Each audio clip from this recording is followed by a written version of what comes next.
Welcome back to Real Legends Podcast. I'm Bo. I'm Dan. And tonight's movie is Pirates of the Caribbean, Curse of the Black Pearl. Let's get into our spoiler-free thoughts of Pirates of the Caribbean. I love this movie. I think it's so fun. Where and when were you the first time you saw it? Well, I was 6 years old when this movie came out, so I don't remember it coming out at all. But I do remember my sisters watching it when I was 8, and I wasn't allowed to watch it because it was PG-13. And I remember thinking, man, I really hope I can watch that one day. And then I watched it when I was 12, and I was like, oh my gosh, Jack Sparrow is my favorite person ever. I was just so attracted to his character. Not like that. Wait. No. Like the way you're attracted to a boat. You know, you see You're it. attracted to boats now? Well, you know, like attracted, like... Do you want to pick another word? Enamored? Sure. I was so drawn to his character. I wanted to become him. Turns out he's a real douche. He's the best. Yeah, I love Jack Sparrow. He's so fetching cool. Rewatching it now, I have a little bit of different feelings, but watching it as a kid, man, Jack Sparrow was just so cool. I actually was old enough to go see this in theater. I remember seeing like the teaser for it. And it was like the skeletons walking through the water and like through the moonlight and them changing. And I thought it looked so cool. And I was like, wow, they're making like what looks to be like a cool movie based on a Disneyland ride. Like this could be really cool. Like I've gone to Disneyland, I've rode the ride. This is interesting. Is that what they started it off? Yeah, it's based off the ride at Disneyland. I didn't know that. Yeah, so there's a ton. Wow. So like, have you been on the ride at Disneyland? I don't think so. Okay. So if you like look up, we could do it. Anyway, there's tons of things like this. When Will looks over when they're first getting to the Isla de Muerta, like there's that skeleton that's like reaching on the ground with a sword in his back. Like that's from the ride. There's tons of things from the dog with the key in its mouth and pirates trying to get him to come to the cell. Is Jack Sparrow a character in that? No, but since the movie's success, they went and added him into the ride, which is kind of silly. But yeah, I saw this movie in theaters and I loved it. I thought they did an excellent job. I was super stoked on the movie. Obviously, it was cutting edge at the time. And I would say, for me, for the most part, it holds up very well. I'd say like the CGI, the story, the acting, cinematography. Yeah, I'd say everything pretty much holds up for me, and I enjoyed it. Let's spoil it like a tomato. Like a rotten egg. Mm-hmm. Okay. Well, I'll give it to you first. Every single scene with Jack is just so fun. He's such a good character. He's so like witty, funny, and insanely clever and extremely competent. He like puts on this show that he's like kind of dumb and like a little bit like kind of goofy, but he's like got a plan for literally everything. And within moments of a situation changing, he always finds a way to make it better for him. And he like plays the puppet master super well to try to like get exactly what he wants. And it's very, very enjoyable to watch as an audience member. I would hate him as a friend. Yeah. He would drive me insane. Yeah, like he's so flighty and he's so self-interested that I would just be like, no, dude, I ain't hanging out with you. I'd probably mutiny him as well. But as a character, he's just so cool. Yeah. I want to push back on that and challenge that as we discuss this tonight a little bit. I agree with a lot of what you said. But I think, and we can get into some examples, there's a lot of times where, he is trying to make sure he's on the side of leverage and like having negotiating power. But it's often not just to benefit himself. Like he is looking out for other people. And I think I could back that up with like all the instances where he does get something he wants. It usually benefits more than just him. I think that it would only happen though, like the only times where he does things that actually benefit other people is when it also benefits him. Right. So you're saying he wouldn't do something out of sheer, I'm just doing this for you. Mhm. And there's nothing in it for me. Exactly. Yeah, well, I'm going to examine that. I don't think there's any examples where he does something for somebody else and doesn't benefit from it at some point. He lies a lot too. And it's funny, his moment with Barbossa is like, a dishonest man you can always trust to be dishonest. It's the honest ones you have to worry about. It's like, yep. I would literally hate you as a friend. But I like watching you on the screen. Yeah. The introduction to him is just incredible. Oh, it's so good. Where he just looks like a rock star coming in, and you can't see anything below his like feet on his what you think is a ship. Yep. And then we get the reveal, and he's on a sinking little boat. I love, it's so good. And then he pays off the guy. Then he goes over and tries to commandeer the other one, and he's talking to those two Brits, and it's just like, he doesn't lie to those guys. He just tells them exactly what's up. But you know what? Maybe I take back what I said, because he does save Elizabeth Swann from drowning. He does. He does. We're just leading into that. Before we jump into that, I think it's funny too, like, when he first meets those two British soldiers, they're like, the Marines, they are like, yeah, there's no way you're getting what you want or you're getting past us. And then by the time Elizabeth falls off the cliff, they're like sitting down and chatting like friends. Yeah. He's like, and then they made me their king. Oh, man.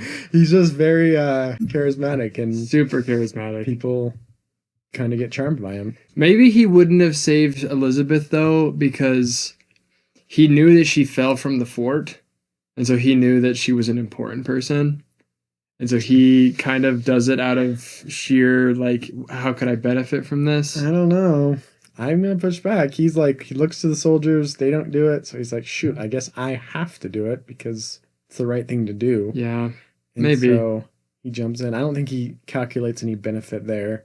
That might be the one time he doesn't. Yeah. But as we push through the story, I want to keep asking that question.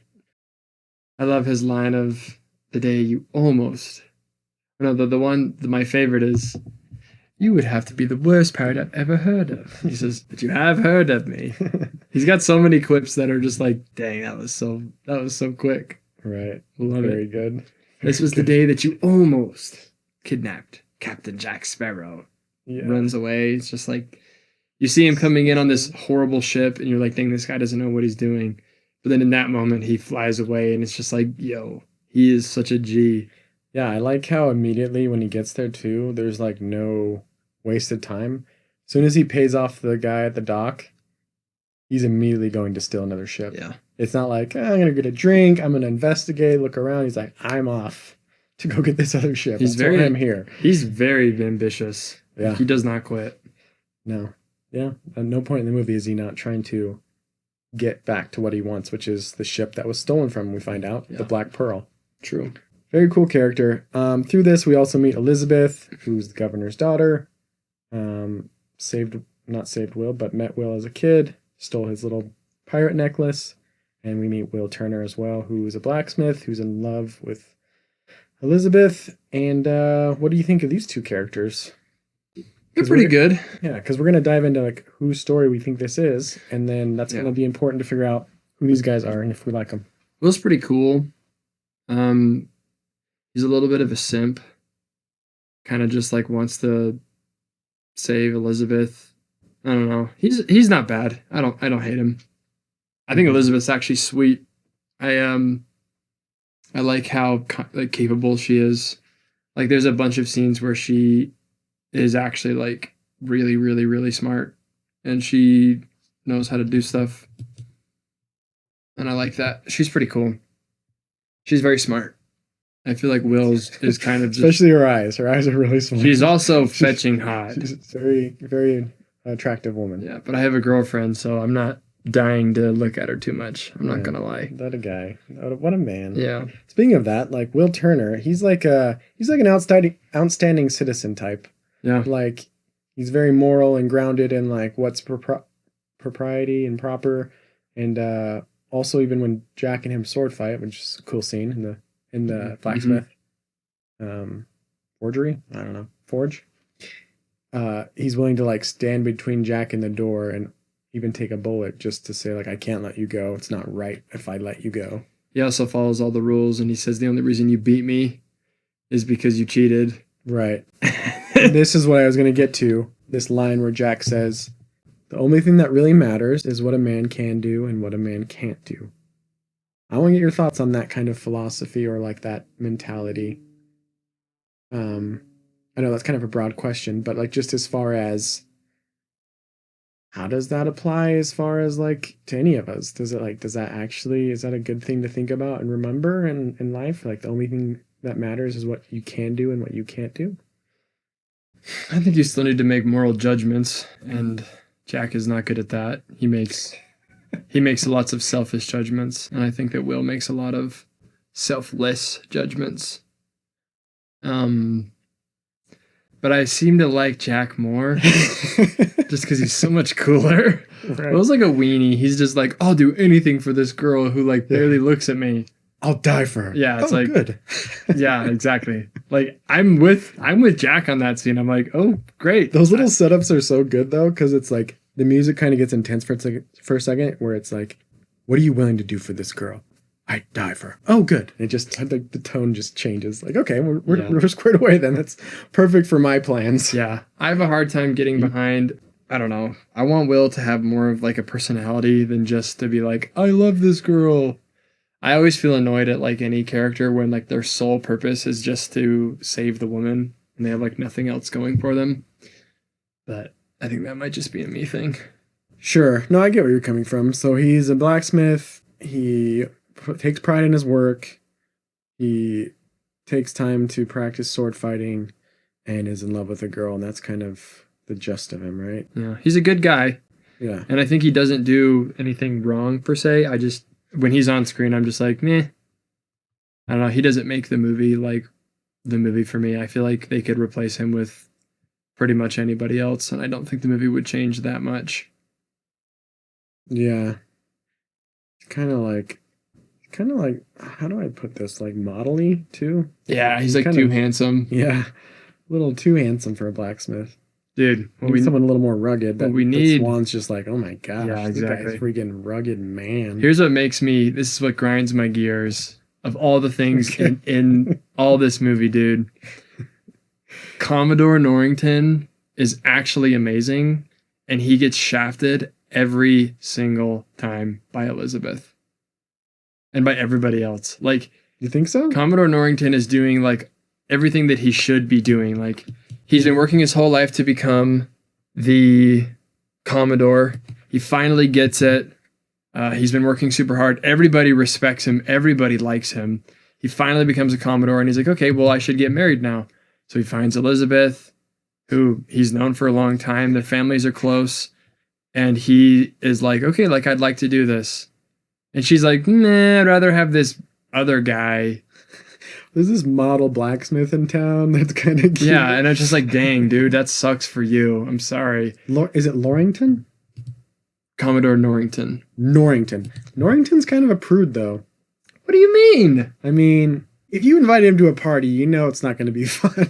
It's kind of that. Neither Will is the same way. Will is boring. True. Yeah, she really should be into Jack Sparrow. I'm saying of all of them, obviously Jack Sparrow is the most attractive one, and that's what all girls like in this movie.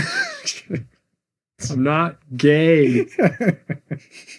I just understand what females find attractive, and it's competence and capability. Yeah, so Norrington's got competence, and success, and he's a good leader. So he doesn't do anything wrong throughout the entire movie, literally. When he goes to arrest Jack, she's like, no, you can't do that. And he's like, well, okay, fine. And he lets him leave, right? He shows mercy. When are you talking about? When he first arrests Jack. On the dock? On the dock. He saves her? Yeah. He's not letting him go. He's still going to take him. No. He throws the chain around Elizabeth's neck and he uses her to get away. They're not going to let him go. Norrington's not going to let him go. Okay. Because Jack says, like, because he's like, one act of, one good act is not enough to relieve a man from a life of wickedness. And Jack's like, well, it seems enough to condemn him. And they weren't going to let him go. Yeah. And then Jack throws the chain around her neck and uses her as a hostage. Which again shows which is a good thing. Norrington is law, right? Norrington is following the law and he's trying to enforce the law. Yeah. He doesn't show mercy in that moment. But then the next one is where like what's his face comes in, William comes in and he's like, we have to do something. And then he gives him the idea to like go and like help, like get Jack's help and whatever. And Norrington's like, I like your idea, but I need you to like just give me some time to think about this. And then he sits there and throws his axe at his map. And I'm like, don't disrespect the man's map like that. Yeah, maps. Don't do that. I'm just going to say to this audience, maps are not something to be trifled with. They're not. If I have a nice map laid out on my table, don't you dare get crumbs on it, much less throw a hatchet through it, man. Especially these old, like, hand-painted ones. Yeah. And he keeps cool, doesn't freak out. He's like, go away. So he leaves. And he's right. He's like, look, they didn't take Jack. They didn't help him out. They're not his allies. There's no evidence that Jack could lead us to them. Yeah. So he's reasonable in thinking about it. Yep. And then he's like, don't mistake me. Don't mistake yourself for being the only person who cares about Elizabeth, right? And then he eventually does like find where they are. And then he sets up this whole thing and he's gonna have the plan, and then Jack they find Elizabeth because she starts fire, and then Jack takes them to the island. And then he's like, okay, you gotta go help Will, and this is my wedding present, right? So the only reason why Norrington goes in to save Will is because he is under the pretense that Elizabeth is going to marry him, right? Yes. Goes in, sacrifice a bunch of his men. I'm sure he was close to dying at some moment. Yeah. Jack like goes in there. He listens to Jack in that moment. He's like, okay, fair. We'll do what you want. Kind of. He gets his ship commandeered. A bunch of his men die. And then at the very end, he's like enforcing the law. Jack Sparrow is going to be hung because Jack Sparrow like is a lawbreaker. Yeah, he's got all this rap sheet. He gives clemency to Will, right? Yeah. Or I guess the governor does. Right. And then at the very end, he's just like, you know what? You can have my fiance. Go ahead and take her. And let's Jack go. And it's just like, dude. Well, yeah. Norrington, my guy. What like I mean, would you want to be with a woman that wants to be with someone else? I agree, but why didn't I wouldn't. But why didn't you pick a different woman in the first place? Like your choices of women are horrible. You've been going around the entire globe trying to find this chick. When you find her, she's like, can we go save this other guy? What the? And then she lies to you and says she's going to get married. Yeah, like, I feel for, like, Norrington this entire movie. I'm like, oh, you're getting taken for a ride, buddy. Oh, this poor man. No wonder he does the things he does, and then, well, we won't get into the sequels. True. Never mind. All right, well. It's very true. It's like, that's a take for sure. Okay. Yeah, I can see he is an outstanding guy. And, you know, Elizabeth's just not into him. I guess she's just not into older guys. I don't know. But she should have just said that. Saved them all a freaking headache. It's like, not like he's like ugly or anything either. No. Like he's got a ton to offer. Handsome guy. You know? He's mature. Yeah. I don't know what it is. That woman, she's like, I don't know. Like, I guess from the moment she meets Will when they're kids, all the way to when we see them again, when Will brings the sword to the house. Yeah. She's like, Will!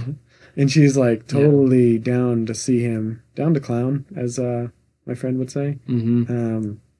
Yeah. But Will's like all proper and like, oh, I can't flirt with you in front of your dad. And Will's a good guy. And like, I'm not upset that they're together. I just feel horrible for Norrington. I don't agree with her choices of men. Obviously, I think that like, if you're gonna not be interested in somebody, you should just tell them instead of saying for a wedding and then you go and save this guy and then marry him instead. It's like, dang, that's brutal. That's definitely a little Jack Sparrow of her using leverage there. Yeah, absolutely. To her advantage. It's very conniving, and I feel like Norrington is just a good little soldier who just gets boned. Seriously. That's definitely got to go in the short. Norrington gets boned. He does, man. He gets bent over and screwed. Elizabeth is capable, but very immature, and then Will is just kind of there. The governor is just like out of his depths in every single scene of the movie. Yeah. Poor guy. He's funny too because he's pushing her to marry Norrington, right? She doesn't want to, obviously, and then when she says yes, he's like, well, maybe you shouldn't. And then she's like, okay, And then when she does get with Will, he's like, he is a blacksmith. It's like, Dad, can you just pick a thing? Pick a lane, man. Pick a team here. So we're decided that you're Team Norrington. I am. I'm Team me, personally, for Elizabeth. But out of I wouldn't want to date Elizabeth, bro. No way. No way. Why is that? She's bossy. She comes from a super wealthy family, so know she's entitled. Yeah, you sold me. Never mind. Wealthy? Yeah, what? I'm in. Okay, let's move on to this. I had another thought about. We talked about Jack doing only things that benefit himself. Yeah. I was very curious because I kind of pick up on that too, right? As we're watching the movie. But when he goes initially the first time with Will, where the pirates have Elizabeth and they're going to cut her hand. Mm-hmm. And he's like, we're going to go in here. Don't do anything stupid. I've got a plan. Like, I really, really, really, really want to know what he was going to do. Because it's easy to say and think like, oh, he was just going to sacrifice Will, get what he wanted. Yeah. But like, we don't know because we don't see it. Because later in the movie, when he makes a deal with Barbossa at the end, you think, oh yeah, he's going to give him Will. Will's going to die. He's like, you can kill him. I don't care. And Jack's going to team up with Barbossa and Captain Black Pearl and like join the ranks. Mm-hmm. But again, like, and you could say maybe he's using Will again here, but he doesn't. He helps Will. Like, his plan is like, no, actually, I'm double crossing Barbossa again. Well, he knows that he has to use Will. He knows that he has to have Will cut his hand and have the blood so that the curse can be broken, so that he can take the Black Pearl. Again, I don't think it's out of selflessness. He uses Will because he has to. Yeah. I think he sees people in most cases as a means to an end, which again, I think is right along with what his character should be. He's a pirate. Yeah. Like there are scenes where, what is it? Where he says, you cheated. Pirate. Right. Right? It's like, right, I love that philosophy of like, it doesn't matter. Like the only thing that matters is winning, right? Only thing that matters is what a man can do and what a man can't do. Yeah, exactly. Like if I can win, that's something I can do. Yeah. It's a lot of the jungle. Like, and that's what he is used to as being like a pirate. But I feel like, and I don't want to dive too much into it. Well, I feel like there's, he was a captain that trusted his first mate, revealed the location of a treasure that he was taking everyone to share in, and he was betrayed. Mm-hmm. So I feel like he's almost come to this place out of like hard learning, where it's like, for sure. Like I've come to this philosophy of it only matters what you can do and can't do because of the hard lessons of life. Right. Of you try to be the nice guy and include everyone, and you get screwed. Right. So I've got to just look out for myself and always try to have an advantage in the situation or a bargaining chip or leverage. Yeah. Or else I could be the one left on an island, and I don't want to do that again. Yeah. No, I'm not condemning him for his behavior. I get why he has it. It totally makes sense with what he's gone through and everything. So something that also annoys me about this movie is it's clearly made by Disney. There are a lot of moments in the movie where like things happen and they're just kind of like goofy. Like when they're in the blacksmith and they're on that like carriage. Mm-hmm. And they like one jumps up on the roof, one jumps on the roof, and they're doing like little dances on the in the rafters. It's stuff like that happens often enough in the movie that like it kind of takes me out too. And like there's like lots of little quips that are kind of just like they feel a little misplaced because I feel like this movie actually has pretty high stakes. Like you're going up against evil pirates who are skeleton monsters who are cursed, and then there's like little goofy moments where two guys are wearing a dress, right? And it's like, yeah, you look gorgeous. I'm going to get you for that. And it feels like a G-rated movie. Yeah, it almost kind of floats between like a G movie and almost an R movie because there's some like killing in this movie that's very brutal. When he opens up the door and he's like, "Hello, chum," Yeah. and just blows him away, and you see the guy's body just. Yeah, and like where on the ship when the skeletons sneak up on it at the end and they like, assassinate the Marines with like the throat slicing. Yeah. It's like, whoa. Yeah. Like doesn't show blood, but it's right there. Yeah. We're going as close as possible to Mhm. like if we don't cut away right then we're getting into our territory. You're totally right. But so yeah, it's interesting that it floats between like the goofy Disney-ness and then like I getting close bet to our. what happened is they made the movie and it was pretty serious, and then they watched it and they're like, we need to make this more family friendly. a little bit more, and they added like a bunch of random stuff where they saw the script and they're like, we need to add more funny things, because I feel like there are moments where like the funny goofiness feels out of place, and I'd like the movie to like take itself a little bit more seriously, but I think that's a pretty minor gripe. But I felt that way a couple times in the movie where I was like, yeah, they could have done without that line or that scene. Yeah. Let me get your take. So like when Jack escapes on the dock and he like cuts the rope and the cannon falls and he gets pulled away and he uses his chain to slide down the rope. Like is that stuff it feels on the fence, or is that stuff it feels good? a little fantastical, right? Which this movie kind of is, because you've got like the fantasy element of like, the curse.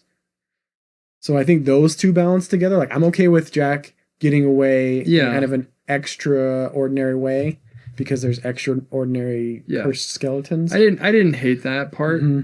I didn't hate that part, but like the scene where it's revealed that they're like evil skeletons, right? And she like falls down into the pit, and there's a bunch of guys with a trampoline. They just start throwing her in the air. Emperor's New Groove. It's like boing, boing, and they're like fly, and then the guy flies in from a rope, grabs this girl, and then swings around with her for a minute, and it's just like, just Tarzan's her. Wow, this feels really cartoony. Yeah. You know? Yeah. I get that. Yeah, there's definitely those moments. Again, you mentioned the guy choking the other guy in the dress and things like that. Yeah. Yeah. I think if you cut out a few of those, and you leaned into the more seriousness, it could be an incredible film. I agree. And that's why I think for me, I can't give it like a perfect score or even like a super high score. We'll get to that. But I think that the combination of Norrington just getting absolutely wrecked, I just feel so much empathy for him. As a man who's dated before and kind of felt like I got my little heart crushed, I feel his pain. And so it's hard for me to watch that and be like okay with Will and Elizabeth getting together, because I'm just like, ugh, screw you, Elizabeth, you're so horrible. Yeah. And then the cartoony lameness also kind of lowers it for me. Besides that, though, music is amazing. Music is great. Johnny Depp is literally the best actor in the whole planet in this movie. Like, there's not a better character than Jack Sparrow. I think the only thing that rivals him is Geoffrey Rush as Barbossa. I agree. He's amazing. I agree. But Captain Sparrow is like a one-off, like very unique. Like he came in, from what I understand, like they were going to have him be more of a straight man. No pun intended. And Jack was like, no, like this is Jack Sparrow. He's a little wonky. He's a little like out there. He's not just your normal straight-laced pirate like like Barbossa is. Straightforward, like Barbossa. He's got this like fourth dimension to him. Yeah. And he does it so well. He does it so well. I think the only other character that I feel like as drawn to, I'm not going to say attracted, as drawn to, is Tony Stark in the first Iron Man. Ooh. They give very similar energies to me. Okay. Of just like... He's very cocky. Men who are just like... They're a little arrogant, full of themselves, but they're just so cool. And it's like, you know what? You'd be take my money. Yeah, you'd be a horrible friend. I would not want to hang out with you for a long period of time, but wow, I admire you. Wow, I like watching you on screen. Yeah, exactly. I love watching you on screen. Yeah. Exactly. Okay, I gotta say this. This is my one question and possibly hate of this movie or gripe of this movie. Uh-oh. Let me get your take. So at the end of the movie, Jack shoots Barbossa. Yep. The curse gets lifted. Yep. And then Barbossa dies. Okay. If that's the case, Jack, like 5 minutes before that, got stabbed in the chest from Barbossa's sword. And when he gets made human again, or mortal again, he has no wound. Yeah. So how do we reconcile that? Is that just something we're just supposed to bite that one and just say, oh well, like that's just the story? Or is there some sort of like 5-second rule? Yeah. Is there some sort of like, if you go in the moon and you come back out, your body's completely healed again? Is there some sort of pass for this? What do you think? Yeah, maybe it's like the damage would be done if you came back into mortal in that moment. But if you take it out, then nothing happens. So like the bullet is lodged into his flesh because he's not a skeleton in that moment. So that way, as soon as like the curse is lifted, the bullet is still in there and the hole is still there. So like it acts as if it just happened.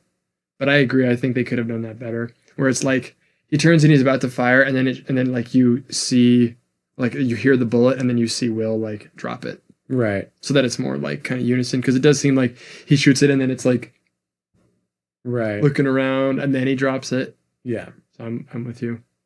Yeah, it's always kind of bothered me a little bit. Seems like they play fast and loose with that rule. They do. To serve the story. Also, sometimes you can like break a skeleton in half easily. Like when the governor is on the other side of that room and a skeleton arm goes through, he like takes a vase and it breaks off. Well, that's my other question. Like, so when Will implants that bomb guy with one of his own hand grenades and then shoves him and then he blows to bits. Yeah. Is that guy, he's immortal, but he's in pieces now. So is he alive still? Yeah, there's no way. Or is it now, since the curse is released, it's like, oh yeah, all your detached parts, they're alive now, but since they're detached, you're dead. Yeah. Because the hand was still alive. Yeah. I don't know. It doesn't really explain much of that. Let's hit our story questions and get out of here. Let's do it. Whose story is it? What do they want? What do they need? And does the movie make us care? There's a lot of different characters. I think obviously Jack is the main. I think what's going to serve us here is to look at who drives the action of the movie. Who's driving the story? It's Jack. With their decisions. It's Jack. Yeah? Yeah. Okay, lay it out for me. Give me your, what does he want? What does he need? Do we care? He wants the pearl. That's all he wants. Right. But it's like it's interesting about this one is like we don't know until, when do we figure out that's what he wants? It's like a while into the movie, I think. Anyway, go ahead. Yeah, I don't know. Yeah, he wants the pearl. He needs to lift the curse. I don't think that was his original plan. Does he have an arc? Maybe it's not there, I guess, with like the need part. Yeah, I don't. Does he change? I don't really think so. He does. Well, it's in the second movie, so I won't say. Okay. I do think we care. I mean, I'm rooting for Jack the whole time. Like, I'm like, come on, man, you got to get the Black Pearl. You need this ship. You want to be the captain. So you're just saying, just to clarify, he doesn't have a need. He doesn't change. No arc. I don't know. Maybe he does. I can't think of okay. There's a few exceptions to people that don't. One of them is Captain America. He doesn't really change, but that's kind of part of what his character is as far as like, it's the fact that everybody's telling him to do something different and he doesn't. And he does it through hard things is what kind of makes him interesting. Yeah. What do you think? I've been debating. Like, I tried to think about it. I mean, we come and watch the movie and then record right after. I want to run it down with Will just to see if it's there, to see if he's driving the action. So we get introduced to Will. He wants to go save Elizabeth. Jack gets recruited by Will to go do this. Mm-hmm. Jack has things he wants, but Will's kind of the one that springs him and wants to save Elizabeth. But does he have a need? I mean, his need, I think, in the movie is like he needs to realize that you can be a good person even if you're a pirate. Or in other words, like just because people have a history or have done things or even will do things that maybe aren't propriety or proper or even lawful, that doesn't mean the intent's not good or that they're evil. I think there's something there. The outcome can't be positive. Right, because at the end of the movie, he breaks Jack out because he's like, this guy although he's broken the law and he's done wrong things, he's helped each of us in different ways. Yeah. So, like, I just don't see it being right that he dies. Yeah. So I think he kind of has an arc in that way. But I don't know. I'm still not convinced. I might be on board with you that it is like Jack's story, because could we say he drives the action more than Will in his choices? I mean, Will does do the thing where he's like, I'm Will Turner. If you want me, like, I'm going to shoot myself if you don't let my crew go and let Elizabeth go. I don't know. It's tough. Yeah. Jack does obviously have decisions that influence the story and where they go and what they do as well. But I don't know. I might go with Will. You go with Jack, and we'll meet in the middle.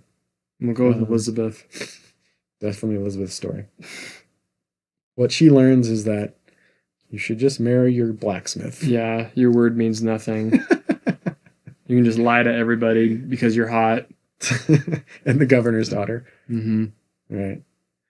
The last thing I'll say before we score is I like the line where Jack talks about what a ship really is. Freedom.